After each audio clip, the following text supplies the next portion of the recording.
Pour le dernier numéro de la saison, Brushing est à la scène musicale, un lieu magique et pas choisi au hasard. Dans ce numéro, on vous parle de l'opération Twingo qui a eu lieu ici même en mai dernier.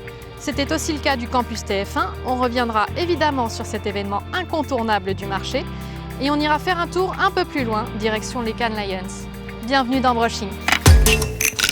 La scène musicale peut être un véritable terrain de jeu. La preuve avec la dernière opération événementielle de Renault qui a transformé le temps d'un soir, le parvis de la Seine en un véritable drive-in. Regardez. Le 27 mai dernier, Renault a fait le show à la scène musicale. Le thème, c'était soirée drive-in à bord de Twingo flambant neuve avec la diffusion en avant-première d'un documentaire de Loïc Prigent sur la mode. Un mélange d'univers mais qui ne doit rien au hasard. L'histoire commence en mai avec la sortie de la nouvelle Twingo. La marque sort alors la campagne Never Too Much comme une ode à la liberté de la femme. Aujourd'hui, la clientèle de Twingo, c'est 70% d'acheteuses. Donc on a voulu finalement leur rendre hommage à cette génération d'aujourd'hui, puis leur donner la parole en les associant à la voiture, qui est vraiment la citadine prête pour tous les usages. Donc on a pris un profil de businesswoman, mais on a pris aussi un profil de jeune femme qui s'assume, et puis une personne beaucoup plus âgée. Vraiment, l'objectif pour nous dans ce contexte de campagne, c'est d'engager le maximum de personnes, d'aller à la conquête d'une nouvelle audience pour séduire autour du produit et inscrire vraiment le produit dans la société d'aujourd'hui. Pour ce faire, il faut trouver comment se démarquer en prolongeant intelligemment l'histoire.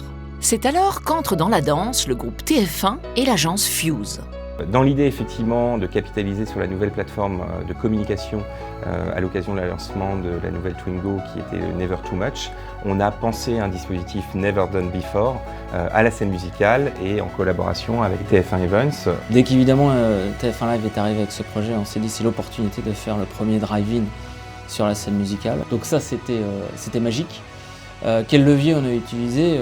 C'est l'ensemble des talents du groupe TF1 que nous on peut mobiliser sur une opération événementielle. Donc même si le challenge était un peu fou, on avait très envie de le relever. Et puis on l'a fait. Et puis le site, c'est la scène musicale. La scène musicale se situe sur l'île Seguin. Et l'île Seguin, c'est l'île historique des usines Renault. Globalement, il y avait une cohérence à tout ce concept qu'on a voulu déployer. Reste ensuite à donner à l'événement l'exposition qu'il mérite. C'est un dispositif multicanal qui a été mis en place en jouant sur tous les assets du groupe TF1. On a beaucoup de digital avec Au Féminin pour l'organisation et le recrutement sur le jeu concours. On a aussi du digital sur l'écosystème MyTF1 avec de la médiatisation et de l'amplification de l'opération. On a bien évidemment du social parce que sur un dispositif comme ça, le social était évidemment au cœur du dispo en utilisant les comptes du groupe TF1 et ceux d'Au Féminin. Et puis on a aussi des influenceurs et influenceuses qui viennent renforcer le dispositif puisqu'elles viennent elles aussi bénéficier de ce drive-in exceptionnel. Dernière touche complémentaire, Renault Twingo a parrainé le documentaire lors de sa diffusion sur TMC. Et quand la mode est sans limite, c'est vraiment sans limite. Le 4 juin dernier, ici même dans cet auditorium de la scène musicale, s'est déroulée la 10e édition du campus TF1. Le thème cette année, la communication responsable et le consommateur citoyen. C'était riche, c'était inspirant, c'était constructif et c'était plein à craquer. On vous propose un retour en images.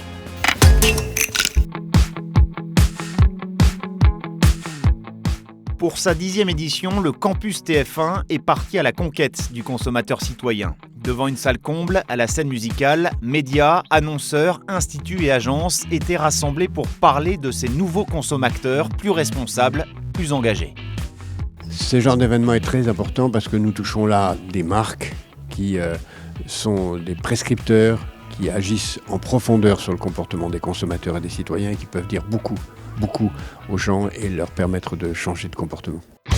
Tout d'abord, identifier ces consommateurs. Qui sont-ils? Quelles sont leurs nouvelles attentes et comment les conquérir? C'est ce que nous avons voulu identifier avec le cabinet Utopie, l'agence Marque et une étude menée par l'Institut Kantar.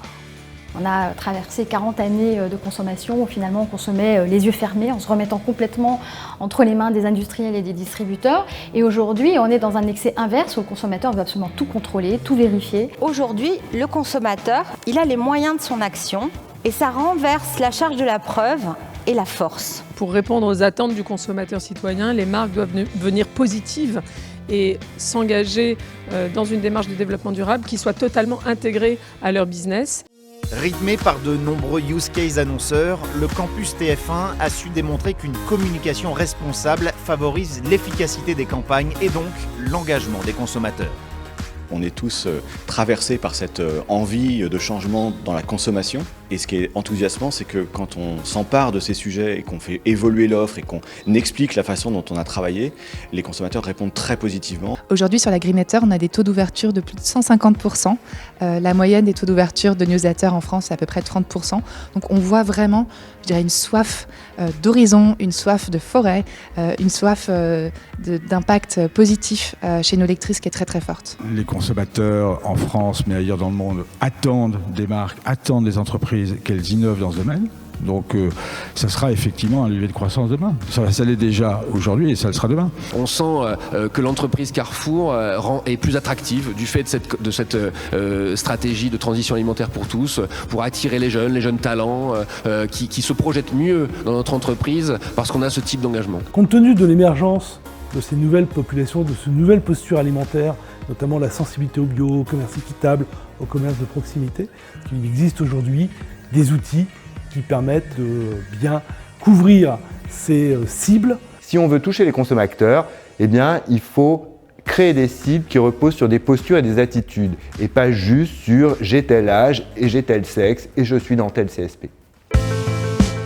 En plus de générer de la croissance, les médias, mais aussi les marques, en tant que prescripteurs, se doivent de montrer l'exemple pour changer les comportements et les habitudes de consommation.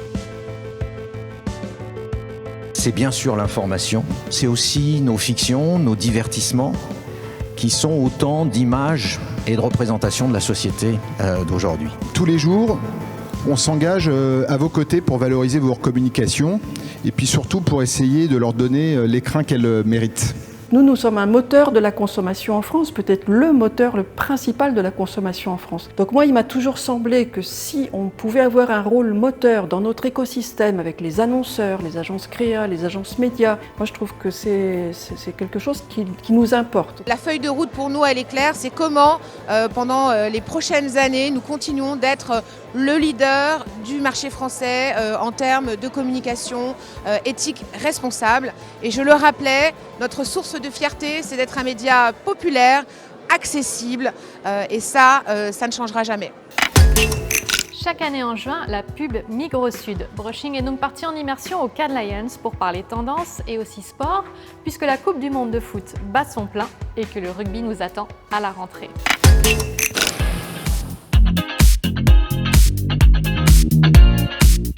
Cette année au Cannes Lions, la grande tendance, effectivement, c'est l'engagement sociétal des marques. On a vu Nike qui a été primé plusieurs fois déjà, mais à la limite, Nike, on l'attend en fait sur ce sujet-là. Ce qui est plus surprenant, c'est qu'on a quand même une grande majorité des cas qui intègrent en fait cet engagement sociétal, un engagement politique. Ça donne naissance, dans certains cas, à des choses assez formidables émotionnellement, dans d'autres cas, à des opérations où on se sent un peu manipulé. Et des fois, c'est super réussi. L'arc-en-ciel, par exemple, de Ben & Jerry à Varsovie, c'est super. Alors c'est à la fois bien parce que c'est des marques qui ont plus de sens et en même temps, je trouve qu'on perd un peu un propos publicitaire plus simple, plus évident, plus immédiat, plus jubilatoire. Donc il y a beaucoup de sens, donc le sens il est super nécessaire. Parfois, ça perd un peu de fantaisie et ça perd un peu de spontanéité. Ça pose un petit peu aussi la question de la sincérité des propos. Et puis, comment émerger si tout d'un coup, vous avez 10 marques qui sont en train de défendre la cause de l'égalité homme-femme, la planète. Il y a une campagne qui a eu un grand prix pour Nike, où Nike a décidé de défendre un champion qui a mis le genou à terre contre les violences policières. Ça a créé une énorme polémique aux États-Unis. Ce qui est intéressant, c'est que ça prouve que s'engager, ça veut dire aussi prendre le risque de perdre une partie de ses clients, d'être clivant. Et j'ai l'impression que tout le monde s'accorde sur une sorte de vrai optimisme pour l'industrie.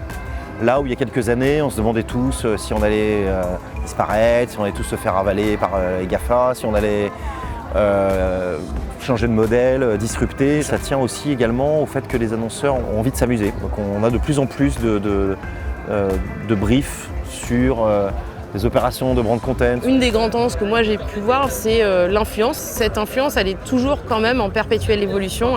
Whose idea was this? Par exemple, on a vu un Hulu, qui est une chaîne de télé aux US, qui fait une campagne de communication avec des joueurs du NBA. Yeah, it's in my contract. It's in the contract. En fait, ils le font de façon humoristique et c'est extrêmement percutant. Hulu has live sports. Hulu has live sports. L'humour, c'est une manière hyper transverse de pouvoir parler de choses aussi super sérieuses. Quand on fait notre campagne l'année dernière sur le service de livraison à Monoprix et qu'on le transforme avec Worst Song in the World, on invente une forme qui arrive à faire la pire chanson du monde pour raconter une histoire super sérieuse qui impacte la vie des gens. Donc voilà, je pense qu'on a un enjeu de réussir à croiser fond et forme. Et puis plus on arrivera à faire des formes qui soient enthousiasmantes, plus on redonnera aussi envie aux gens d'aimer la pub. Les gens, ils aiment la bonne pub. Ce qu'ils n'aiment pas, c'est la mauvaise pub. C'est une responsabilité collective, des agents certes, des clients aussi. Dans cet environnement nouveau où on doit être à la fois extrêmement proche du consommateur pour parler à son portefeuille et en même temps parler à son cœur. Et ça, pour le coup, je pense qu'il n'y a rien de mieux que la télévision. Et il y a plein aussi d'autres contextes, notamment le contexte du sport.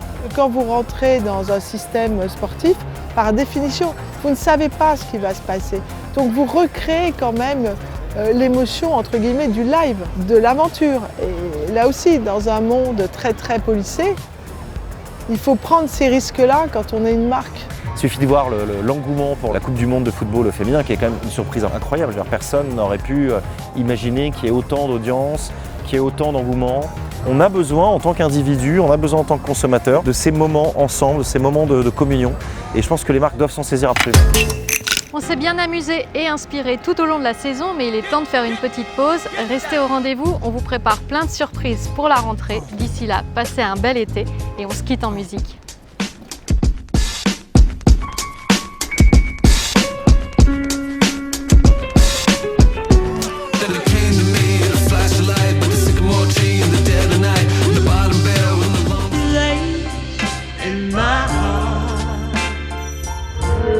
Ciel bleu sur nous peut s'effondrer. I'm a girl just like what?